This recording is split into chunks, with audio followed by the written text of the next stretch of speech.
정혜수는 새벽 4시 반에 눈을 떴다. 몸이 기억하는 시간이었다. 60년 동안 이 시간에 일어나 바다로 향했던 습관이 뼛속까지 스며들어 있었다. 침대 옆 탁자 위에 디지털 시계가 붉은 숫자로 공사시 30분을 가리키고 있었지만 그에게는 시계가 필요 없었다. 몸 자체가 바다의 시간에 맞춰져 있었으니까. 창문 너머로 스며드는 새벽 공기는 여전히 짠맛이 났다. 바닷바람이 집 안까지 찾아와 그를 깨우는 것 같았다. 혜수는 침대에서 일어나려 했지만 무릎이 욱신거렸다. 관절염이 심해져서 일어나는 것조차 쉽지 않았다. 아프다. 그는 침음소리를 내며 겨우 몸을 일으켰다. 거친 손으로 허리를 주무르며 창가로 걸어갔다. 흐릿해진 시야로도 저 멀리 바다가 보이는 것 같았다. 아니, 보이지 않아도 있다는 걸 알았다. 바다는 언제나 그곳에 있었다. 세면대에서 찬물로 얼굴을 씻으며 거울을 바라봤다. 거울 속에 자신은 낯설었다. 언제 이렇게 늙었을까? 주름진 얼굴, 백발, 그리고 한때 바다를 헤쳐나갈 만큼 강했던 어깨는 이제 구부정하게 굽어 있었다. 하지만 눈만은 여전히 살아있었다. 바다를 그리워하는 눈. 바다가 나를 부르고 있어. 혜수는 중얼거리며 옷을 입기 시작했다. 손목이 아파서 단추를 끼우는 것도 힘들었다. 예전에는 그물을 엮고 배에 밧줄을 매는 일이 가장 자연스러운 일이었는데 이제는 옷 한 벌 입는 것도 전쟁이었다. 거실로 나오니 며느리가 부엌에서 아침 준비를 하고 있었다. 그녀는 혜수를 보자마자 걱정스러운 표정을 지었다. 아버님, 또 일찍 일어나셨네요. 어디 가시려고요? 항구에 좀 나가보려고. 아버님, 위험해요. 어제도 넘어질 뻔하셨잖아요. 혜수는 며느리의 말을 들은 척안들은 척했다. 그녀가 걱정하는 마음은 이해했지만 바다에 대한 그리움은 누구도 막을 수 없었다. 지팡이를 짚고 현관문을 열었다. 새벽 공기가 폐 속으로 들어왔다. 짠 내음이 코끝을 스쳤다. 발걸음이 자연스럽게 항구 방향으로 향했다. 다리는 아팠지만 마음은 가벼웠다. 바다가 기다리고 있었으니까. 길을 걸으며 혜수는 과거를 생각했다.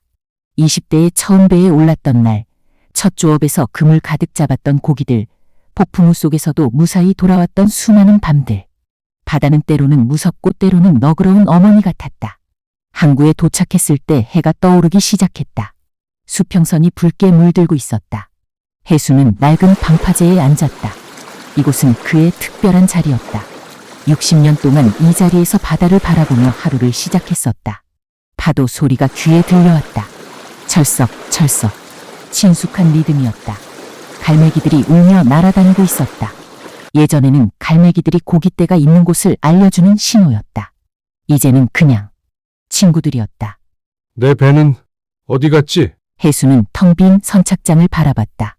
자신의 배 바다오가 있어야 할 자리는 비어 있었다. 3년 전에 팔았다는 걸 알면서도 자꾸 찾게 되었다. 가끔은 배가 거기 있는 것 같은 착각에 빠지기도 했다. 시간이 흘러 해가 완전히 떠올랐다. 다른 배들이 조업을 마치고 돌아오기 시작했다. 젊은 어부들이 웃으며 이야기하는 소리가 들렸다. 혜수는 그들을 바라보며 과거의 자신을 보는 것 같았다. 할아버지, 여기 계셨구나. 뒤에서 들려오는 목소리에 혜수는 돌아봤다.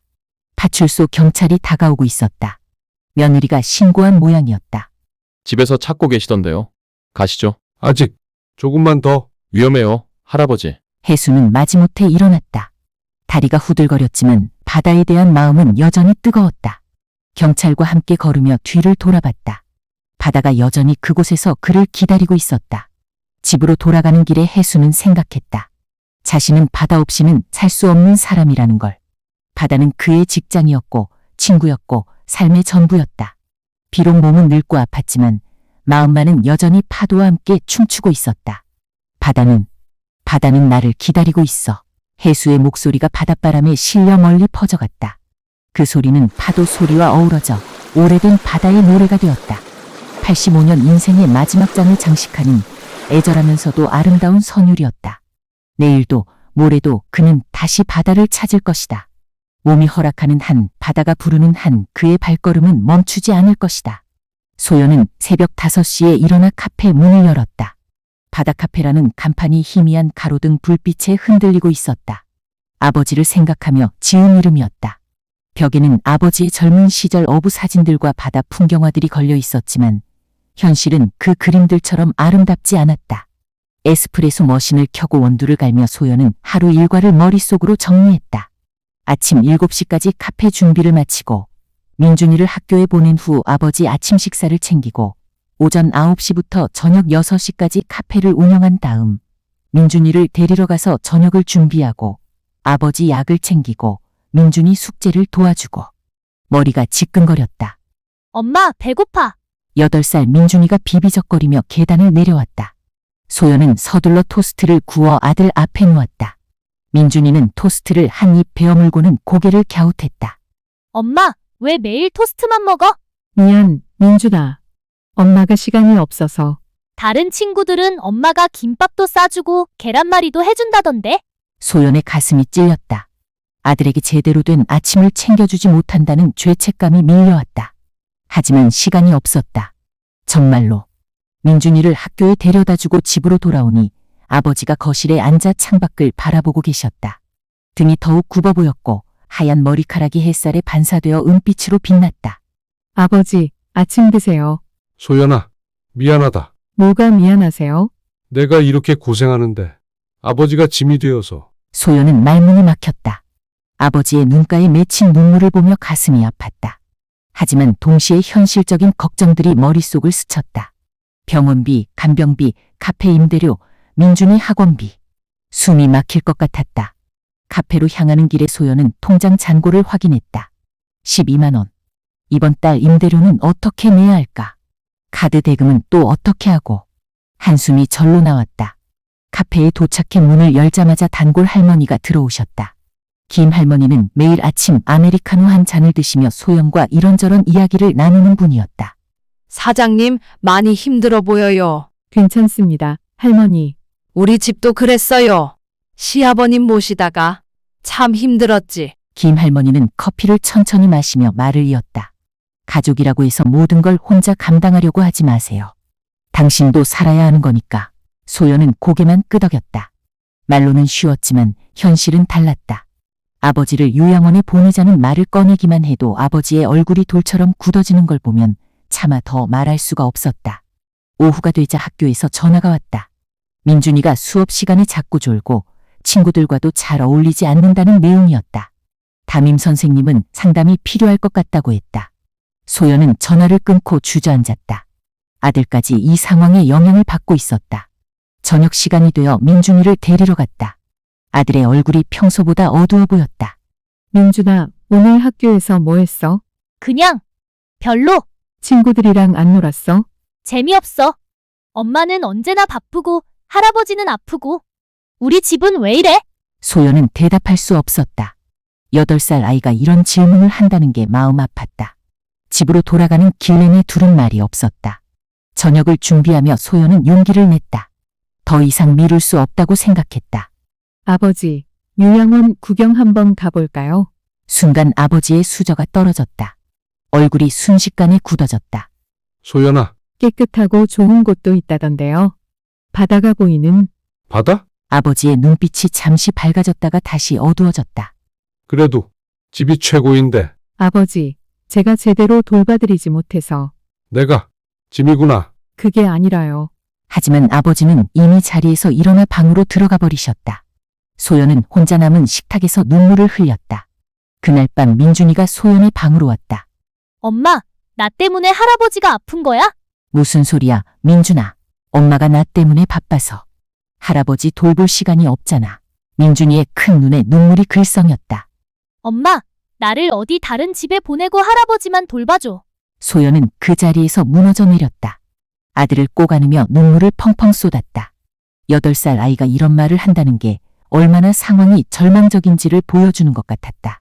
새벽 2시 소연은 잠들지 못하고 휴대폰으로 인터넷을 검색했다.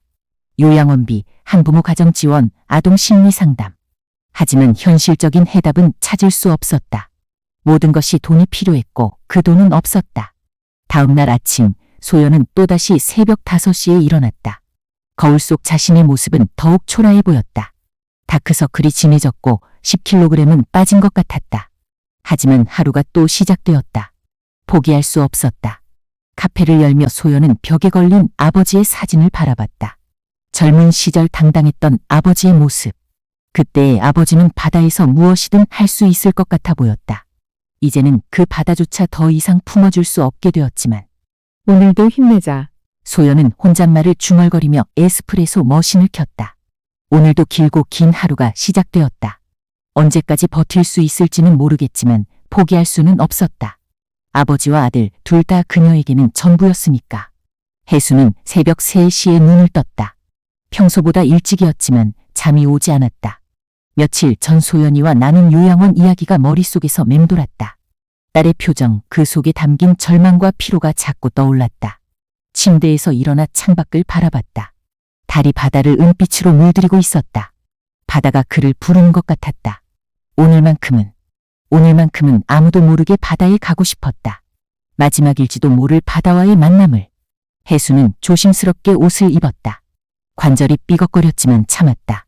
지팡이를 짚고 현관문을 살며시 열었다. 소연이와 민준이의 방에서는 고요한 잠숨 소리가 들려왔다.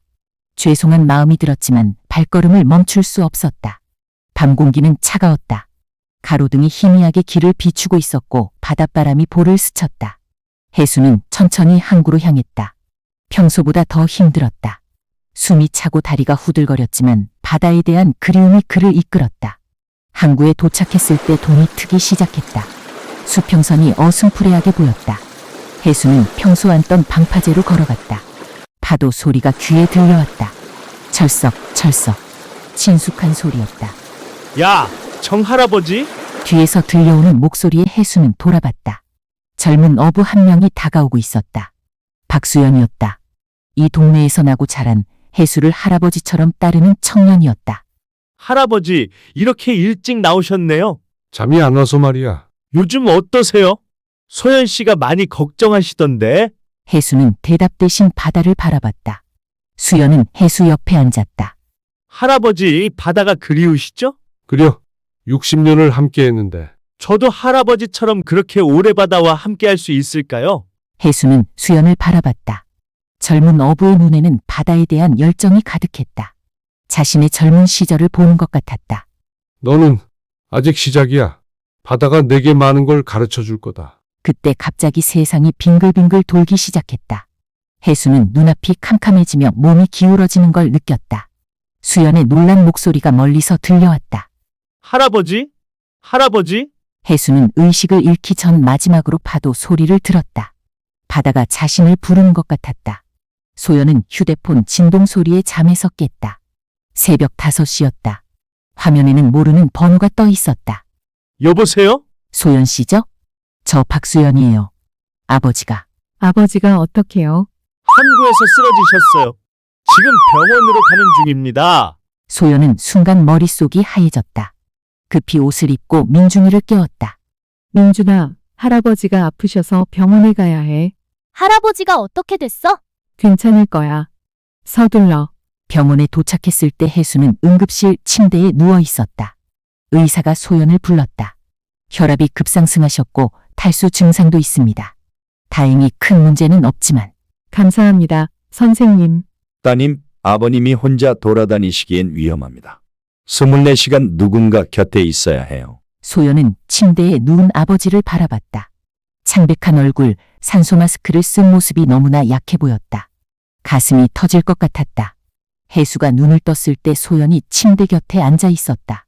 민준이도 의자에서 졸고 있었다. 소연아, 아버지 깨셨어요? 미안하다. 걱정 끼쳐서. 소연의 눈에 눈물이 맺혔다. 화가 나기도 하고 걱정되기도 하고 무엇보다 무력감이 밀려왔다. 아버지, 왜 혼자 나가신 거예요? 무슨 일이 생기면 어떻게 하려고? 바다가 마지막으로 한 번 더 보고 싶어서. 마지막이라니요? 혜수는 대답하지 않았다. 소연은 아버지의 손을 잡았다.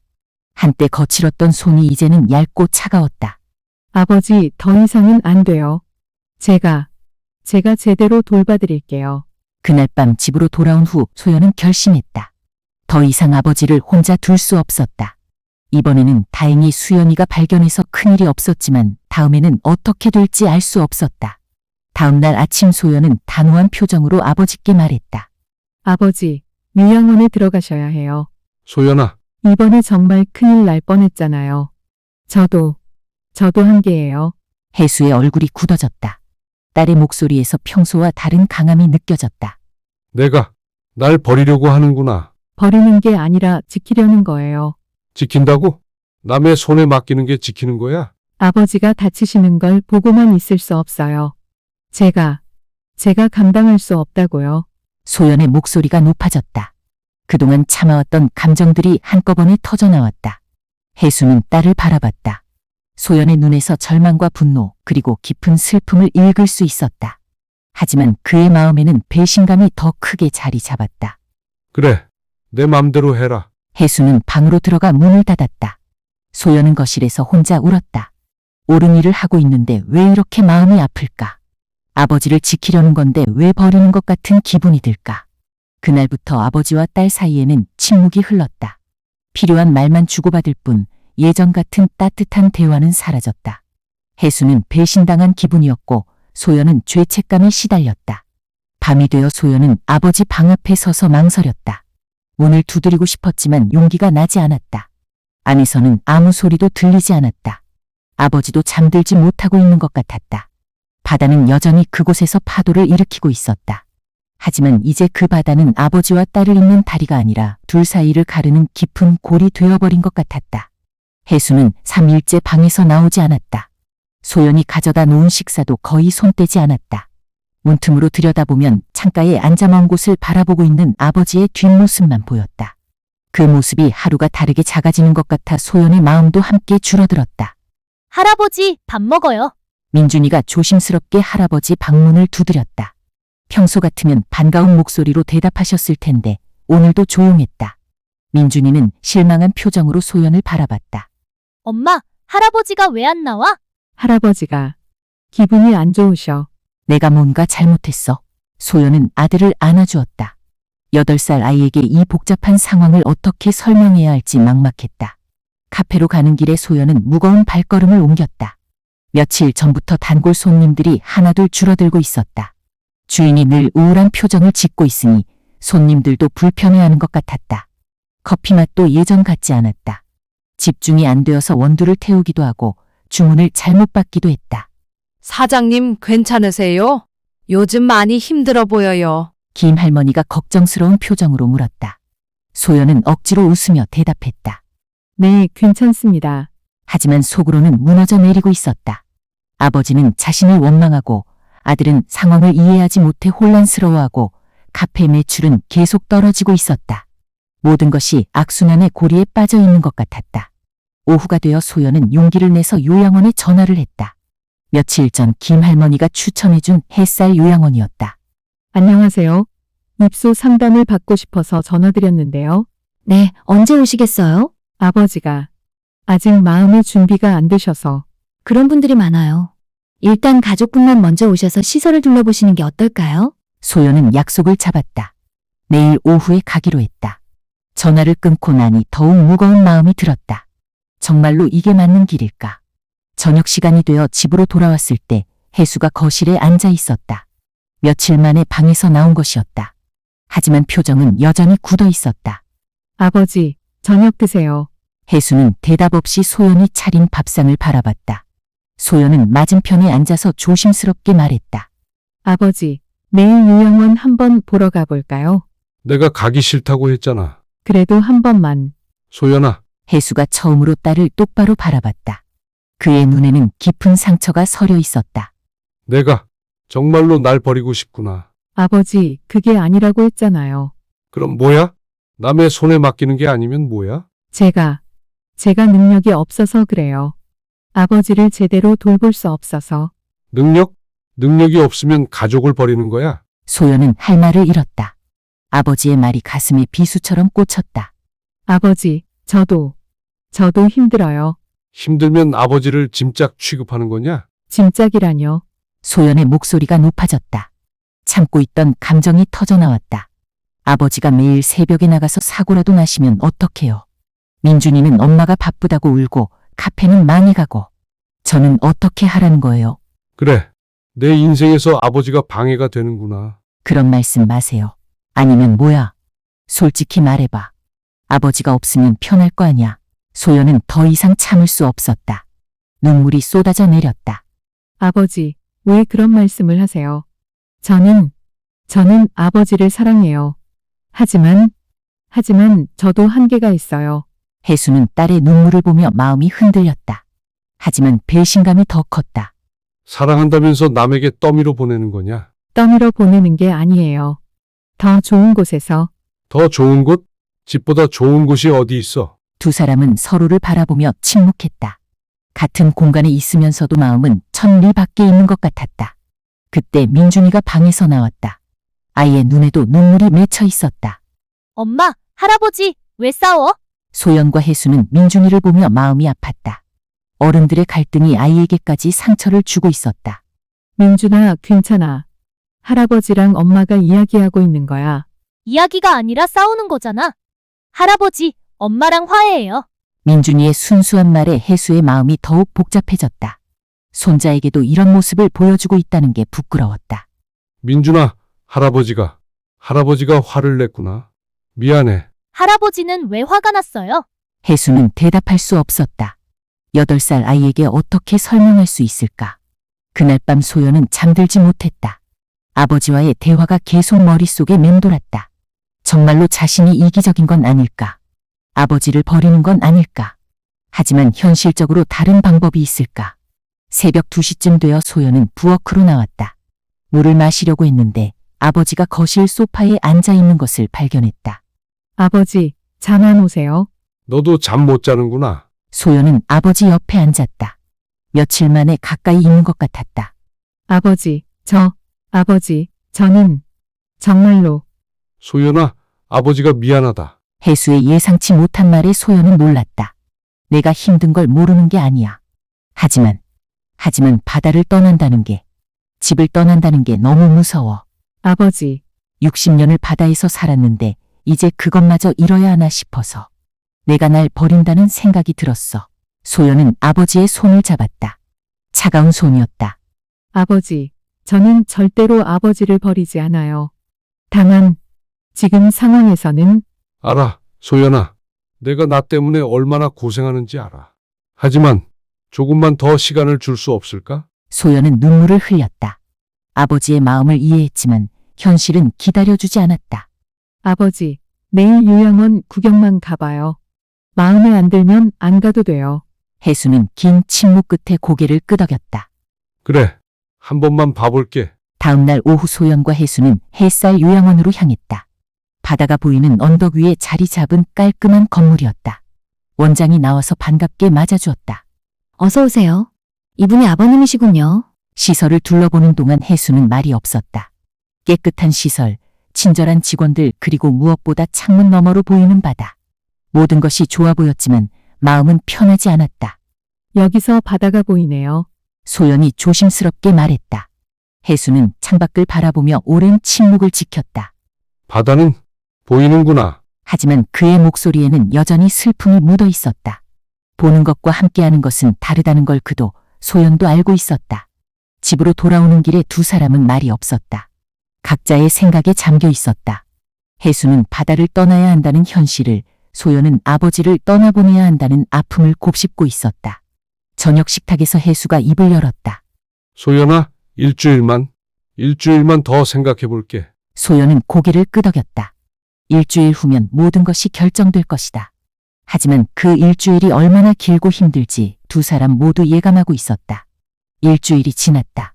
혜수는 매일 창가에 앉아 바다를 바라보며 시간을 보냈다.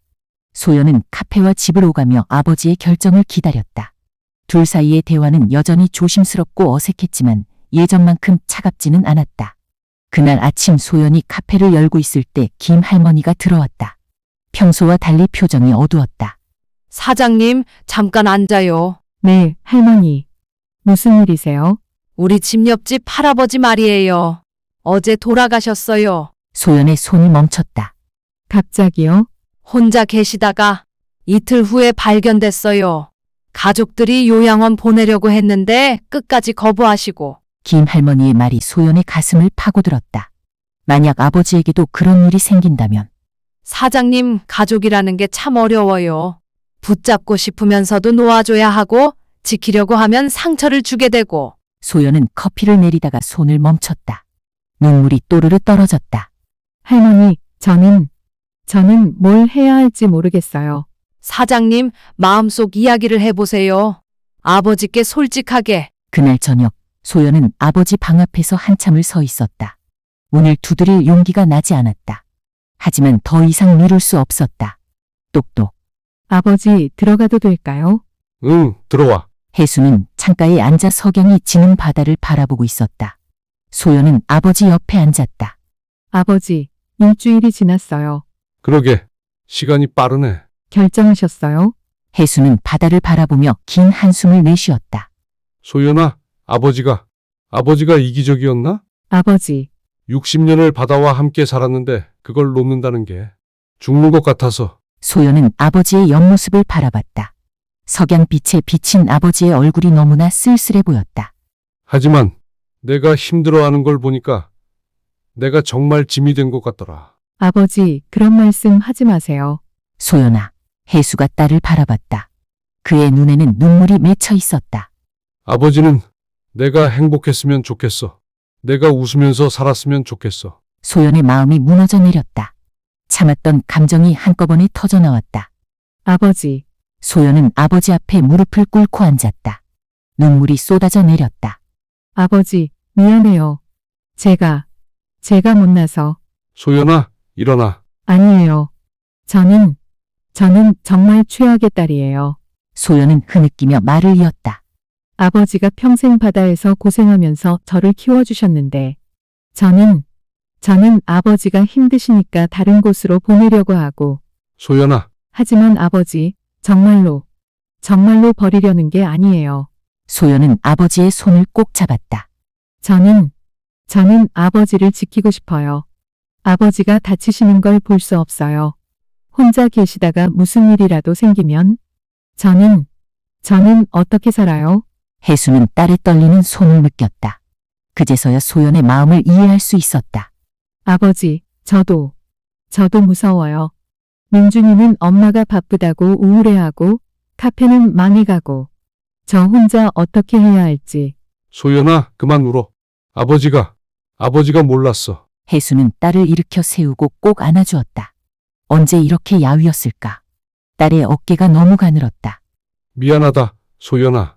아버지가 너무 이기적이었어. 아니에요, 아버지. 제가 아니야. 내 걱정은 당연한 거야. 아버지도 무서웠어. 바다를 떠난다는 게, 집을 떠난다는 게. 두 사람은 서로를 아는 채 한참을 울었다. 그동안 쌓였던 오해와 상처가 눈물과 함께 흘러나가는 것 같았다. 아버지, 요양원에서도 바다는 보실 수 있어요. 응, 알고 있어. 매일 면회 갈 수 있어요. 그럴 거야. 네, 약속해요. 혜수는 딸의 눈을 바라봤다. 진심이 담긴 눈이었다. 소연아, 그럼 한 번 더 가볼까? 그곳에. 네, 아버지. 그때 민준이가 방문을 열고 들어왔다. 할아버지와 엄마가 안고 있는 모습을 보고 활짝 웃었다. 할아버지, 엄마, 화해했어요? 응, 민준아. 할아버지랑 엄마가 화해했어. 민준이는 두 사람에게 달려가 함께 안겼다. 이제 안 싸울 거죠? 응, 안 싸울 거야. 일주일 후 혜수는 햇살 요양원에 입소했다. 이번에는 거부감보다는 새로운 곳에 대한 호기심이 더 컸다. 소연과 민준이가 짐을 함께 옮겨주었다. 할아버지 방이에요. 창문 너머로 바다가 한눈에 보이는 방이었다. 혜수는 창가에 서서 바다를 바라봤다. 예전처럼 배를 탈 수는 없지만 여전히 바다는 거기 있었다. 아버지, 어떠세요? 좋네. 바다가 잘 보여. 그때 다른 할아버지 한 분이 방에 들어왔다. 비슷한 연배의 분이었다. 새로 오신 분이세요. 저는 박 할아버지예요. 저도 어부였어요. 아, 그래요? 저도 어부였습니다. 오, 그럼 이야기가 통하겠네. 여기 어부 출신 분들이 꽤 계세요. 혜수의 얼굴이 밝아졌다. 혼자가 아니구나. 저녁 시간이 되자 소연과 민준이가 면회를 왔다. 할아버지, 어떠세요? 괜찮으세요? 응, 좋아. 박 할아버지가 옛날 이야기를 많이 들려주시네. 다행이에요. 소연아, 너무 자주 오지 마. 카페 일도 있고. 아니에요. 매일 올 거예요. 민준이 공부는? 할아버지, 저 숙제 다 했어요. 오늘 선생님이 칭찬해 주셨어요. 혜수는 손자를 꼭 안아주었다. 면회 시간이 끝나고 소연과 민준이가 돌아간 후 혜수는 창가에 앉아 바다를 바라봤다. 달빛이 바다를 은빛으로 물들이고 있었다. 박 할아버지가 옆에 앉았다. 처음엔 다들 그래요. 집이 그립고, 네, 하지만 여기도 나쁘지 않아요. 바다도 보이고 비슷한 처지의 사람들도 많고, 혜수는 고개를 끄덕였다. 제일 중요한 건 가족이 행복한 거죠. 맞습니다. 딸분이 많이 힘들어 보이던데 이제는 좀 나아지시겠어요. 혜수는 소연의 얼굴을 떠올렸다. 오늘 처음으로 오랜만에 웃는 얼굴을 봤다. 그래야죠. 다음 날 아침 혜수는 다른 할아버지들과 함께 바다를 바라보며 아침 산책을 했다. 예전처럼 배를 타고 바다로 나갈 수는 없지만 바다는 여전히 그곳에 있었다. 그리고 그의 마음속에도 바다는 영원히 남아있을 것이다. 정할아버지, 오늘 딸분 오신다며요? 네, 매일 와요. 부러워라. 효녀네요. 혜수는 미소를 지었다. 이제야 알 것 같았다. 소연이 자신을 버린 게 아니라 지키려고 했다는 걸. 바다를 떠나는 것도 포기가 아니라 새로운 시작일 수도 있다는 걸. 오후에 소연이 민준이와 함께 왔을 때 혜수는 처음으로 환한 웃음을 지었다. 아버지, 많이 좋아 보이세요. 응, 좋아. 여기 분들이 다 좋으셔. 다행이에요. 소연아, 고맙다. 아버지를 지켜줘서. 소연의 눈에 눈물이 맺혔다. 하지만 이번에는 슬픔의 눈물이 아니라 고마움의 눈물이었다. 그날 저녁 혜수는 일기를 썼다. 오랜만에 쓰는 일기였다. 바다를 떠났다. 하지만 바다는 여전히 내 곁에 있다. 창밖에도 마음속에도 소연이가 나를 버린 게 아니라 지켜준 거였구나. 이제야 안다. 사랑하는 방법이 여러 가지라는 걸. 파도 소리가 창문 너머로 들려왔다. 친숙한 소리였다. 혜수는 미소를 지으며 창밖을 바라봤다. 내일 아침에도 바다가 그를 깨울 것이다. 다른 모습으로 하지만 여전히 같은 마음으로.